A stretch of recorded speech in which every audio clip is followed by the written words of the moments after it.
কোরআনুল কারীমের মধ্যে আছে হযরত ইয়াকুব আলাইহিস সালাম, ইয়াকুব নবী ইন্তেকালের পূর্ব মুহূর্তেও ওনার সন্তানদেরকে একত্র করে চারপাশে এনে জিজ্ঞেস করছেন, আম কুনতুম শুহাদা is হাদারা Yakub Al Maut is ক্বালা লিবানিহি মা তা'বুদুনা মিন বাদি।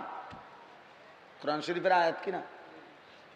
আল্লাহ বলেন, স্মরণ করেন ইয়াকুব নবীর মৃত্যুর সময়ের সেই কথা, যখন তিনি তার সন্তানদেরকে মৃত্যুর মুহূর্তে জিজ্ঞেস করছেন, হে আমার সন্তানরা, তোমরা আমার 12টা ছেলে, তো আমি পৃথিবীর থেকে চলে যাচ্ছি, আমি শেষ শুনতে চাই আমার পরে তোমরা কার ইবাদত করবে?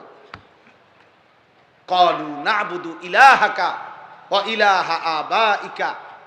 ছেলেরা এক বাক্যে বলছে, আপনি ঘাবড়াবেন না বাবা, আমরা আপনার মৃত্যুর পরেও আপনার এবং আপনার পূর্বপুরুষ ইব্রাহিম, ইসমাইল, ইসহাক, আপনার পূর্বপুরুষ উনাদের যিনি রব ইলাহ, সেই মহান আল্লাহ, আমরা তার গোলামি করতে থাকব।